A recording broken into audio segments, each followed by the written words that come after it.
Assalamualaikum warahmatullahi wabarakatuh dan salam sejahtera bagi kita semuanya. Jumpa lagi bersama saya dengan JCL Jose Coalinga dalam acara Talkshow JCL.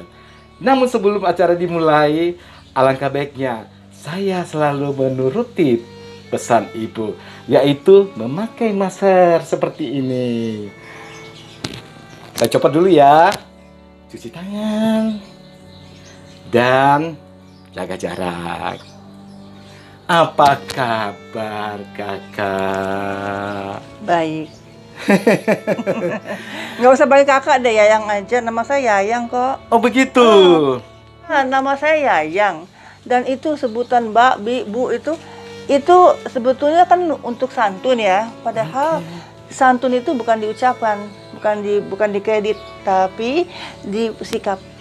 Oke. Disikap. Dan Yayang Senior ini sudah meraih 2 piala citra dalam film Bibir Mer dan Cinta Tapi Beda sebagai pemeran pembantu ya. Ingat ya guys ya, 2 piala citra dan selebihnya adalah nominasi-nominasi. Dan yang paling membanggakan bagi saya dan bagi putra-putri Indonesia adalah film Bukan Perempuan Biasa, sutradaranya. Ya. Tapi jangan lupa, sutradara itu emang penting. Jadi Bibir Mer di mana saya dapat citra itu sutradaranya Arifin Senior. Lalu Cinta Tapi Beda itu yang sutradaranya Hestu namanya. Oke, kita bahas nanti. Nah, yang pertama dulu ya anaknya juga enak. Saya ke barat-baratan soalnya. Ini saya lahir di barat. Ah, itu dia. Di Prancis. Nah, kan saya orang Sumatera Barat. Ya, saya tinggal di Jawa Barat. Jadi ke barat-baratan. Jadi udahlah. Tahun berapa? Mau kasih hadiah. Ah, itu dia. Tahun 52. Tahun 52 ya. Juni tanggal 28. Berarti sudah 60 berapa ya? Bakal 69. 69 ya. Terus di saat-saat di Prancis itu Yayan sudah ikut aktivitas nari-nari. Tunggu, saya lahir di situ. Lahir di Prancis. Jadi ayah saya duta besar pertama Indonesia untuk Prancis. Untuk Prancis. Namanya siapa? Nazir Datuk Pamoncak. Nazir Datuk Pamoncak. Oh ya. Ya sahabat JCL, tolong dicatat ya bahwa ibu kita ini, bunda kita ini lahirnya di Prancis tahun 52 ya. Dan ayahandanya bernama Nazir Datuk Pamoncak ya. Dicatat ya. Dan waktu kecil-kecilnya sudah aktif bekerja di Manila. Ayah saya juga duta besar di Manila. Oh, jadi tahun 56. Oh, setelah selesai dari Prancis pindah ke Manila. Tahun 56 ke Manila. Nah, biasalah sebagai anak dubes yang imut-imut, masih 4-5 tahun kan waktu itu. Jadi kalau ada lebaran pasti pakai baju kurung. Oh, baju kurung. Udah dari kecil saya begini. Jadi ciri khasnya Yayan Senior seperti ini kan? Waktu itu kan untuk acara-acara yang tertentu ya, lebaran gitu. Terus udah gitu kalau 17-an saya menari. Piring, payung dulu, Terus yang agak susah. Apa tuh? Kayak gimana lagunya ya? Bendi, katunai tanah. Kayak gitu lagunya. Ya. Saya ingat itu. Terus Yayan setelah di Manila ikut aktivitas nari-menari. Ya biasalah itu karena di luar negeri ya sering ada pertukaran tari-tarian gitu kan, budaya, memperkenalkan budaya kita gitu. Jadi saya selalu, dan saya sebagai anak duta besar, wah bangga, harus pastinya ya, bangga gitu kan, anak saya gitu nari sampai dari piring yang naik ke atas piring gitu, sampai piringnya di sini, terus naik di atas piring gitu. Oh gitu. Itu umur yang terakhir itu umur 12 tahun itu. Enggak takut luka karena pecah? Enggak pecah, jadi cuma diinjek piring-piring. Oh, piring-piringan. Bukan piring-piringan, piring beneran. Piring makan. Itu diinjek sampai ke sana. Di situ disambut oleh yang laki-laki. Okay. Sementara saya injek, yang laki-laki berguling-guling di situ. Nah, gitu. Berarti butuh keterampilan khusus ya? Karena gitu kan harus gerak. Ya, dan satu piring di sini kan, gitu. piring di sini, ini sambil jalan tuh begini, pindah lagi kaki begini, gitu sampai ke ujung kira-kira ada 6 piring kali ya. 6 piring. Jadi atau 8 ya, ini 4 langkah gitu, ya 4 langkah ya, 8 piring sampai di ujung disambut oleh si laki-laki. Itu butuh apa? Belajar dulu atau bagaimana? Iya pasti latihan. Latihan. Berapa lama kira-kira? Aduh lupa ya, umur 12 tahun. Umur 12 tahun berarti kelas 6 SD ya? Kelas 6 ya. Itu kapan sampainya ke Indonesia sih?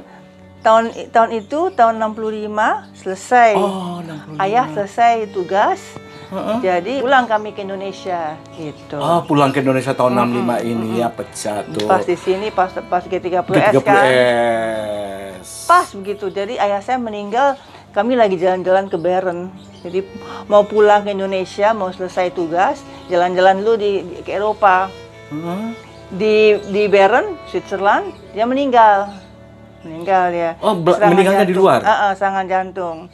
Meninggalnya tuh pas tanggal 7 Oktober. 7 Oktober ya. Jadi dibawa pulang 15, waktu itu kan pesawat jarang-jarang. Jadi tanggal 15 Oktober baru sampai di Indonesia. Lama juga perjalanan. Sementara waktu kami pulang ke Jakarta tuh kan gelap semua, ada truk-truk tentara gitu. Masih di Kemayoran soalnya. Jadi dari Kemayoran sampai ke rumah di Menteng kan gelap. Jadi semua keadaan darurat ya. Dan gue kan masih kecil, mana ngerti apa ini gitu. Tapi gue pikir kok gelap. Jakarta kok gelap. Padahal gitu ya. lagi darurat genting-gentingnya pada saat itu. Jadi ayah saya dikuburkan tanggal 15 itu persis setelah di sampingnya para jenderal. Para jenderal. Jadi ya begitu. Itu tahun 65 ya. 65. Terus sekolah. Jadi ayah saya tuh dikubur pas di sebelahnya Jenderal Sutoyo. Oh, Jenderal Sutoyo salah satu kan korban ya. 5 jenderal kan, Yani dulu siapa gitu. Nah, pas Sutoyo terus ayah saya gitu. Oke. Jadi jenderal 5, setelah itu ayah baru 2 lagi. Enggak, 2 lagi kan Kristen. Oh iya ya. Penjahitan sama tendean. Betul. Terus katanya Yayan Senur ini adalah anak tunggal. Iya. Karena itu dibangga-banggain kan, anak Sunari gitu kan. Terus kemudian sudah aktif berkesenian kembali di Indonesia atau bagaimana? Enggak juga. Menunggu dulu. Karena itu kan bukan berkesenian, saya tugas kan tuh untuk memperkenalkan Indonesia kan, itu lebih kepada tugas. Saya menari itu waktu kecil, itu lebih kepada memperkenalkan Indonesia bahwa gitu, ini loh budaya dan seninya. Jadi sayanya malah nggak ngerti kesenian, nggak ngerti budaya, nari aja. Nari gitu. aja. Terus speak apa dipakai? Inggris. Oh, Inggris. Jadi nggak bisa sama sekali Indonesia pada saat itu? Bisa, karena teman-teman saya orang Indonesia banyak. Ya. Terus saya malah justru di rumah itu belajar bahasa Belanda sama Padang. Karena orang tua saya... Tetap Padang ya? Iya, orang tua saya berbahasa Padang dan Belanda. Dua-duanya dia pakai. Orang tua saya. Jadi itu kan saya dengar, akhirnya bisa sendiri. Bisa sendiri. Karena dengar melulu kan. Berarti 4 bahasa dikuasai saat ini. Bahasa Inggris di sekolah. Bahasa Inggris, Prancis. Prancis enggak? Bahasa Inggris di sekolah. Prancis kan cuma numpang lahir. Numpang lahir doang. Manila? Iya, cuma Inggris. Bahasa Inggris. Oh, bahasa Inggris di sana ya. Nah, Tagalognya jarang dipakai di situ. Hanya orang hanya daerah ya. Orang bawahan yang pakai. Iya. Terus pakai baju itu dong yang agak-agak. Nah, itu kalau ibu-ibu kan. Imelda Marcos kayak terno, itu namanya terno gitu. namanya. Nah, kapan ada seorang Yayan Senur itu terjun ke teater? Nah, itu berawal saya kepengen nampang, ya. Pengen nampang, pengen jadi model Pragawati. Ya. Loh, kenapa harus ke teater? Iya, karena kan nampang gitu kan, show gitu kan. Gitu. Ya. Tapi oleh Non Kawilarang dari Mama Ati, dibilangnya kaki saya jelek, kaki saya nggak proporsional, kecil. Iya. Jadi nggak proporsional, jadi kurang bagus gitu untuk jalan di catwalk. Padahal wajah kan udah waktu itu sih masih muda banget ya, SMA itu masih muda, masih ketomboy-tomboyan gitu kan. Nah, jadi akhirnya saya suka nonton teater di tim. Saya pikir itu juga nampang juga kok di atas pentas kan. iseng-iseng deh ikut teater gitu. Tapi sebelumnya saya mau nari. Karena saya biasa nari di waktu kecil, enggak di Manila. Nah, saya pikir gacel kan. Saya ikut ini deh, guru. Grupnya gitu, grupnya Kompiang, Bali. Oh iya, Kompiang Bali yang pertama ya. Apa grupnya namanya? Akhirnya Saraswati kalau nggak salah ya gitu ya. Nah, saya ikut mereka.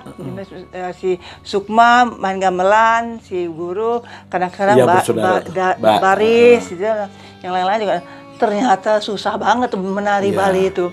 Karena kasih. Berdirinya aja udah pegel gue. Kan mesti begini tuh. Ini ke depan, ini ke ya berdirinya aja pegel. Berdiri gue enggak deh. Gue orang yang paling males. Iya. Gue ogel-ogel. Gue orang yang paling males gue orangnya. Kayak gitu-gitu. Males, orang yang males ya. Jadi akhirnya gue main gamelan aja deh, gue main gamelan. Tapi kan tari piring juga kan susah. Nih bayangkan nih. Enggak. Bali. Mungkin karena mencintai daerah suku mungkin. Enggak, itu gampang itu. Enggak biasa aja. Kalau Bali kan berdirinya aja mesti gimana gitu berdirinya mata kan. Mata juga harus gerak. Itu olahraga tubuh itu namanya. Pegel gue pokoknya. Jadi enggak jadi. Akhirnya berapa lama? Main gamelan. Akhirnya ke gamelan. Karena gue main gamelan, suka nonton teater di tim. Kan latihannya di tim. Di tim juga. Akhirnya ada teater kecil, teater populer segala macam. Gue nonton, gue pikir, bisa nampang di atas pentas. Karena memang, iya ya Tante Non ini kan menolak untuk.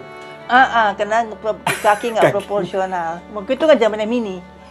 Zamannya Rock Mini. Rock Mini. Jadi kan kelihatan tadi kan. Iya, bukan yang laundress gitu jadi gue ya. Gue disebutkan Miss Biafra gue. Oh gitu? Iya, karena saya kan gitu kan Biafra lagi kelaparan. Waktu SMP sih, waktu saya SMP, Biafra. Yang nyebutin itu? Teman-teman, iya, teman-teman Miss Biafra. Jahat ya. Ayo ya teman-temannya siapa tuh yang berani ya? Tahu cubit. Nah terus udah gitu, ini bisa nampang kan di teater. Akhirnya ikut teater kecil, Mas Arifin, teater kecil. Iya. Ya udah itu luar biasa hebat itu. Nah di situ saya langsung main beberapa pementasan. Nama saya DLL gitu. Enggak figuran. Jadi DLL dan lain-lain. Sampai Jose sampai bengong, sahabat JCL ternyata DLL itu dan lain-lain ya, dan lain-lain gitu. Belum ditulis namanya. Iya, yang Senur. Prima donanya tuh Ratna Rianti Arno. Prima dona. Kan dia punya teater sendiri. Kemudian setelahnya. Kemudian setelah dia nikah sama Nano, bikin teater Koma. Saya ikut mendirikan teater Koma. Saya pendiri teater Koma. Ikut juga. Nah, ntar dulu nih. Setelah teater nih, pementasan DLL, kapan dapat perannya? Itu juga kebetulan ya, karena ada yang namanya Toti. Yang harusnya main di sini. Iya, yang harusnya main. Itu nama lakonnya tuh Raja Mati. Raja Mati. Punya UNESCO ya, Eugene UNESCO. Adaptasi dari luar ya. Ya. Terus yang main cuma 6 orang. Arifin Senur, Ratna Rianti Arno, Ratna Majid ya. Dia kan kesayangannya Mas Arifin dia. Ratna Majid, terus Toti. Terus yang siapa ya? Toti ya, terus Ratna, Toti, satu lagi siapa ya? Lupa gue. Saya. Iya. Saya, jadi 3 cewek 3 cowok gitu. Jadi saya ikut main di situ. Itu pertama kali saya dapat peran. Itu kira-kira 1 tahun setelah saya masuk. 1 tahun setelah masuk, lama juga ya prosesnya ya. Tidak segampang itu sahabat JCL ya untuk menekuni dunia teater. Memang butuh proses untuk tampil panggung. Kadang-kadang kita masuk jadi figuran-figuran dulu, baru dapat peran. Setelah sang suhu ya, kita panggil suhu biasanya sih ya. Kakak panggil apa? Mas Arifin. Kakak lagi, maaf ya. Mas Arifin. Terus namanya kan dulu pakai bukan Yayan deh kayaknya. Yayan. Oh, Yayan duluan ya? Iya. Yayan Pamoncak ya? Iya, Yayan Pamoncak. Oke, jadi dari dulu Yayan. Iya, zamannya mahasiswa tuh demonstran. Demonstran? Yang Pak Monca. Yang Pak Monca. Saya masuk UI soalnya. Jadi iya, UI kan sering tuh. Berbareng saya masuk teater kecil, itu sama dengan masuk UI. Tahun 72. UI, teater kecil, IMADA, Ikatan Mahasiswa Jakarta. Oke, katanya iya ya, sempat ikut demonstrasi juga ya. Waktu itu ya demonstrasi. Soal apa ya? Waktu Prong mau datang, Prong. YP Prong. YP Prong. Dari IGGI.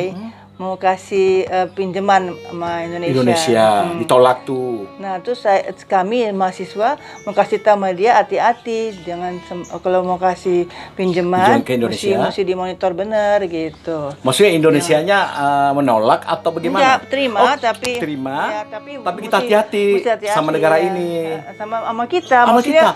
Loh, kok malah kalau mau kasih pinjaman ke Indonesia? Takutnya kita korupsi kan?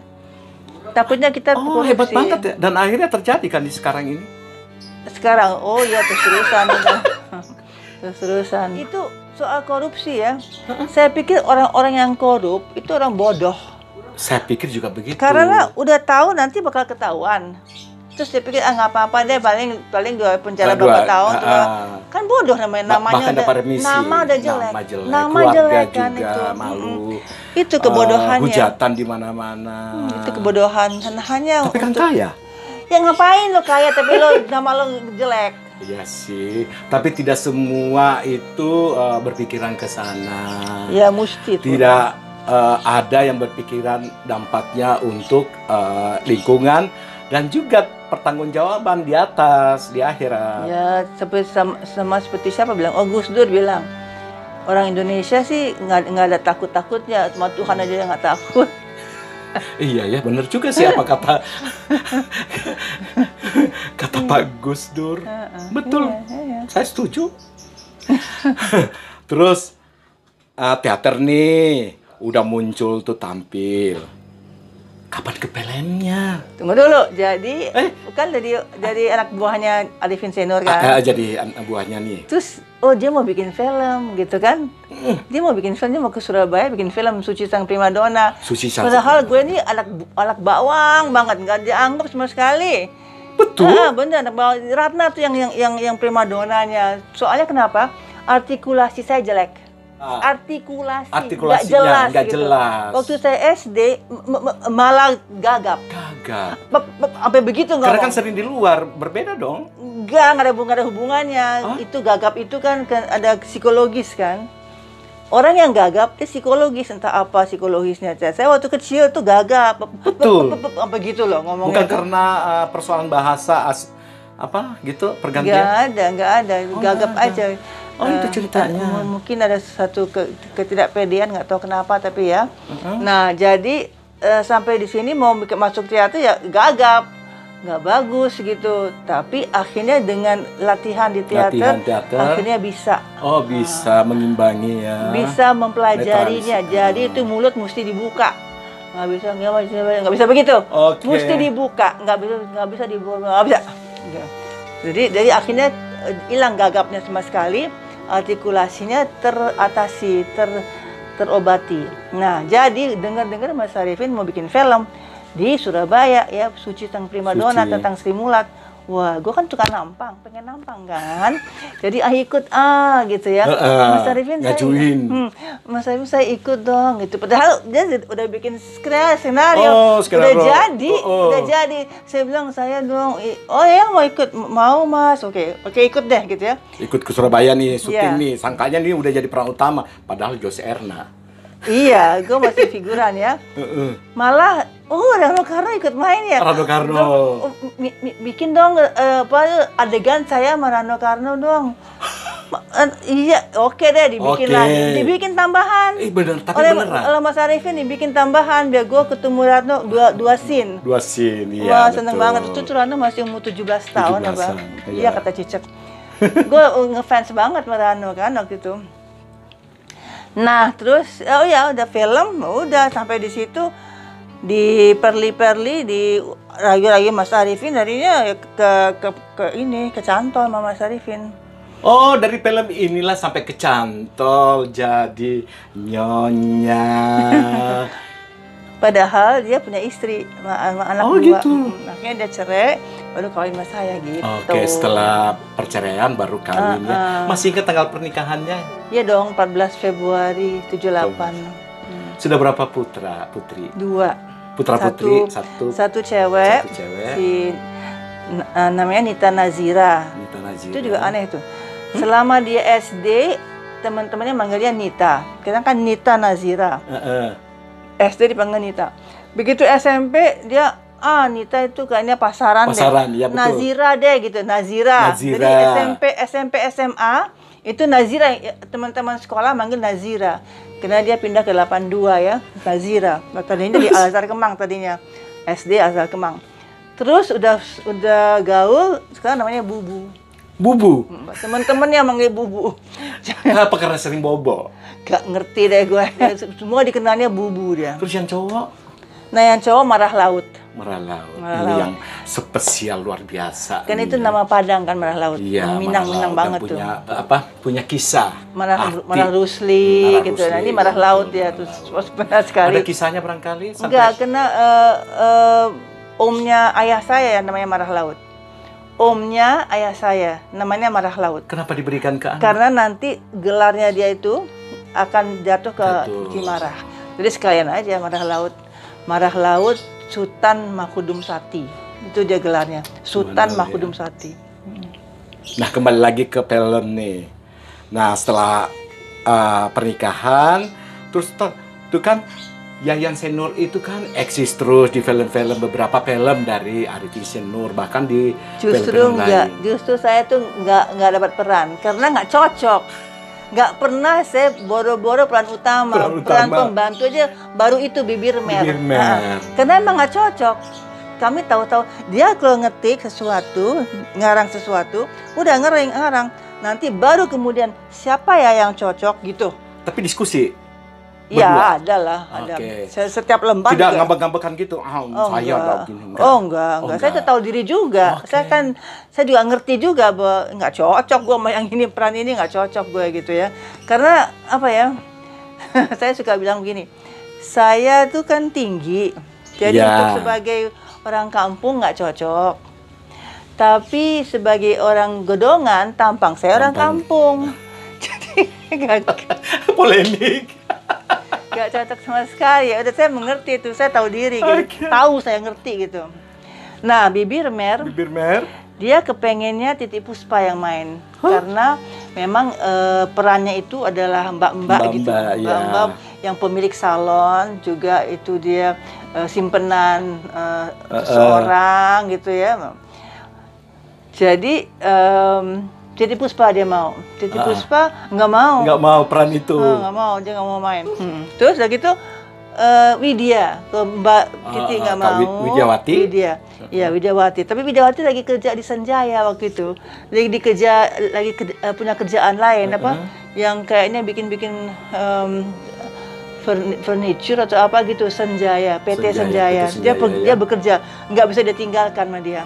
Tapi sebenarnya tertarik juga cerita ini. Nggak tahu deh, pokoknya waktu dia di approach, dia dideketin, akhirnya dia nggak mau. Terus kata Mas Saiful, siapa ya? Putus asa. Udah deh, kalau gitu Tati Wardiono deh katanya. Oke, Tati Wardiono. Terus saya bilang, tuh kalau Tati Wardiono dalam hati gue, kayaknya cakepan gue deh, cakepan gue dan kayaknya pinteran gue deh.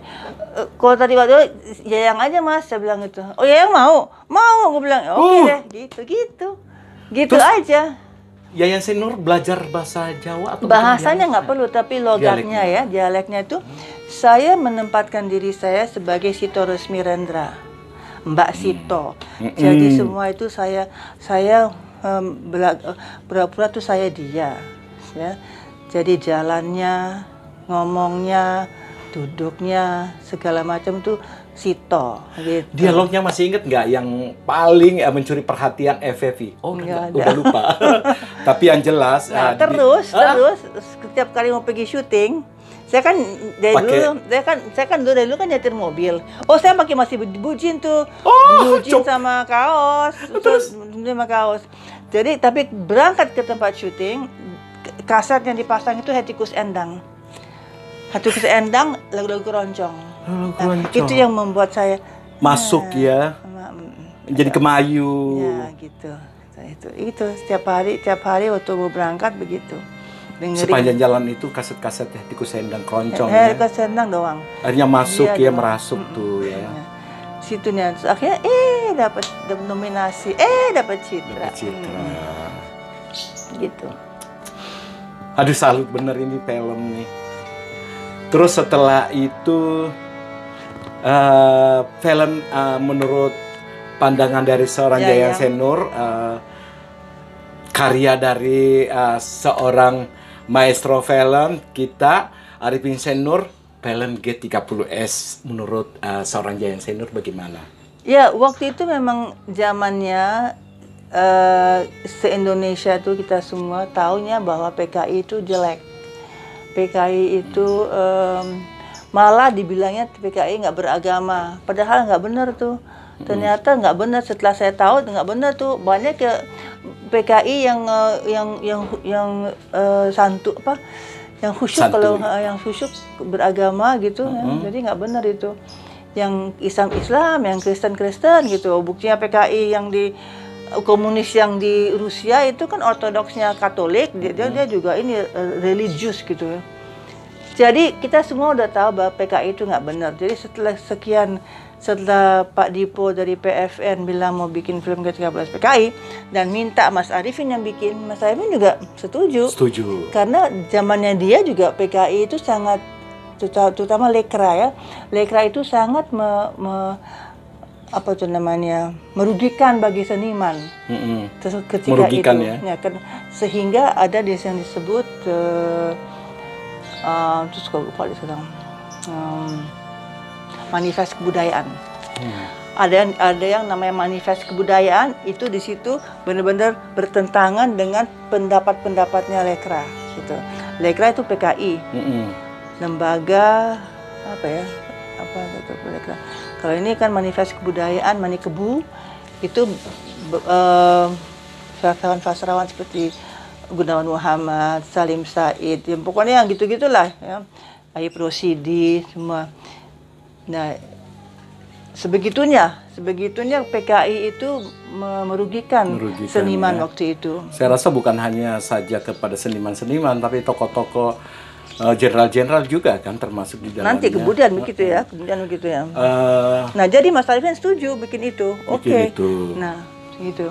Nah, tapi ketika itu kan data-data yang ada yaitu data yang resmi, dan itu yang kita begitu kan nggak banyak internet, kita nggak bisa Google cari tahu, nggak ada kan. Jadi apa yang ada ya itu yang diterima. Terus narasumber? Ya itu dia. Data narasumber resmi dari pihak-pihak sampai ke Cornell, belakangan baru si Cornell itu menyatakan bahwa itu banyak yang salah tahun 2000 baru si Cornell mengakui banyak yang salah. CIA main di situ. Baru kemudian tahunnya. Jadi ya udah Mas Arifin bikinnya menurut data yang diterima. Data dan narasumber dari Cornell gitu. Nah, terus misalnya ada data yang menyatakan para jenderal dicongkil matanya. Mas Arifin nggak bikin. Masa iya sih dia bilang gitu. Masa iya sih dia nggak bikin. Dan soal silet kan cuma dialog doang. Dialognya tuh darah itu warnanya merah jenderal. Tapi nggak disilet. Jadi apa bayangan orang-orang penonton? Serah deh. Soalnya Mas Arifin bilang masa iya sih gitu. Masa iya sih. Terus katanya dipotong penisnya, nggak benar itu, nggak benar. Mas Arifin juga nggak bikin. Pada saat itu tidak ada autopsi atau bagaimana sih? Ada. Tapi ahli forensik di UI masih waktu itu kalau nggak salah masih med gitu ya, masih mahasiswa. Itu hasilnya dikasih ke Pak Harto. Coba. Nggak ada tanda-tanda penyiksaan, nggak ada.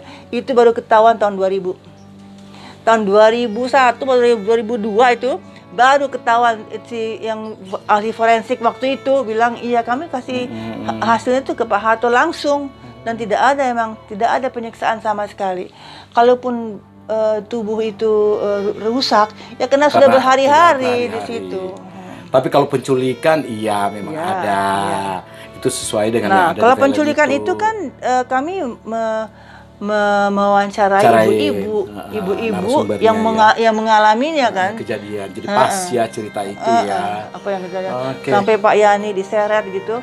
Malah kata anak-anak ke Pak Yani, diseretnya kayak binatang. Binatang. Kalau yang di film Justru sih ini di film kan agak sopan. agak pelan gitu kan, agak agak pelan. gimana gitu. Dia bilang nggak gitu, diseret begitu bener gini, dia sampai kelantung-lantung kepala bapak gitu. Ya gitu lah. Dan film ini benar-benar sangat luar biasa Dan penerimaannya, memang dibikin untuk membenci PKI, memang. Jadi kalau dibilang itu propaganda, iya. Iya. Propaganda untuk membenci Untuk PKI. membenci PKI. Iya, karena waktu itu emang PKI lagi ideologi yang memang betul-betul Iya. terlarang. Gitu. Nah, kembali ke serangan Fajar juga. Ini kan ada supaya nggak bosan-bosan untuk mengulik film-film daripada sang maestro. Terus serangan Fajar. Nah, di sini juga kan luar biasa di sini apanya? filmnya. Oh iya, sangat luar biasa. Karena itu karangannya Mas Arifin itu Mas semua. Arifin. Ada empat peristiwa dirangkai jadi satu. Yang jadi aktornya si Temon itu, si Dani itu, sama Suparmi ya. Iya, itu yang Suparmi. mengikat semua cerita gitu. Terus ada film yang saya sama sekali menarik untuk saya, barangkali ada kecewa juga buat saya. Karena film Matahari di mana Marissa Haque tidak menerima apa-apa di Indonesia, tidak dihargai di Indonesia, tapi di luar dihargai. Ya nggak Ingat? tahu. Iya, dia di Asia Pasifik. Asia ya. Pasifik. Itu buat saya sangat menarik sekali aktingnya, bagaimana ya orang bisu bagaimana bisa bicara. Iya, Kan hanya tapi begini, orang kan nggak tahu budaya kita kan. Orang asing nggak tahu budaya kita. Walaupun Asia Pasifik dia tuh sesama orang Asia, tapi dia nggak bisa merasakan gitu. Jadi buat dia hebat sekali nih Marissa gitu kan. Hebat sekali. Kalau kita mungkin masih kurang deso gitu loh. Karena tampang Marissa kan juga agak ini kan, agak memang kurang deso sih. Jadi mungkin dianggapnya kurang deso nih juri-juri kita begitu. Jadi emang kalau penjurian itu emang nggak gampang. Bergantung wawasan seseorang. Bagaimana dia tahu lalu menanggapi hasil karya itu gitu. Jadi emang susah emang. Mungkin yang waktu di Asia Pasifik itu di mana? Kalau nggak salah di Taipei mana? Taipei. Jadi mereka hebat sekali ya. Seperti Yose bilang bisu segala macam gitu. Tapi mungkin untuk juri Indonesia dia nggak deso nih orang Arab nih, orang Arab dari Pakistan dari mana gitu ya? Mungkin. Gitu. Dan juga dari Mama Melati kan aku suka banget di sini perannya. Iya. Jadi penyanyi dangdut. Iya. Nah, lagi-lagi. Tapi dia masuk nominasi deh, kalau saya itu nggak? Masuk nominasi. Masuk nominasi ya? Iya, masuk nominasi. Cuma Marissanya aja yang agak mengecewakan. Mengecewakan kamu. Iya ya. Tapi banyak kok kontroversial pada saat itu. Terus kita tinggalkan lagi ke diri Yayan Senor. Nah, berapa judul film sih yang diperankan? Gak tahu ya, karena ada yang banyak, ada yang sedikit, ada yang cuma lewat doang scene atau lewat aja banyak. Banyak sekali ya. Di antara film-film kayaknya ada 50-an, 30 ada. Iya, 60-an. 30-an ya lebih ya. Lebih. Paling yang menarik di sini kan beberapa masuk nominasi pemeran utama. Itu film-film apa aja yang pemeran utamanya? Yang saya ingat ya, waktu saya main di Berbagi Suami. Berbagi Suami. Ya, itu peran utama. Tapi saya terkalahkan oleh, kalau nggak salah, Marcella ya. Marcella dalam Brownies, kalau nggak salah. Iya. Marcella. Beda tipis nilainya. Nggak ngerti saya. Nggak ngerti ya. Karena itu. Tapi salah satunya kan nominasi ya. Terus saya juga. Eliana sebagai peran pembantu saya terkalahkan oleh Rachel Maryam. Oh, Rachel Maryam di Arisan. Oh, Arisan. Nah, lagi-lagi Arisan dengan dia sebagai anak Batak. Main juga. Iya. Arisan ya, tapi saya sedikit sekali di situ. Dia main sebagai anak Batak. Jadi kan menarik sekali. Menarik. Kayak gitu tuh, orang tuh kalau udah menarik tuh gitu. Sekitar kadang-kadang nggak bisa objektif gitu. yang penting buat saya bukan perempuan biasa. Ya, nah ini soal bukan perempuan biasa. Itu kan ada naskah bukan perempuan biasa. Pak Ram dari Multivision dia kepengen punya penghargaan yang berbobot gitu. Selama ini kan Multivision dapatnya tuh waktu Parkit itu film-film yang amtenas yang antemas itu yang penontonnya paling banyak selama ini. Tapi sekarang dia kepengen yang berbobot. yang waktu itu nggak ada film, tapi yang ada TV ya. Jadi dia rekrut Mas Arifin supaya Mas Arifin sudah bikin skenarionya terus meninggal. Kurang 3 episode. Dari 10 episode kurang 3.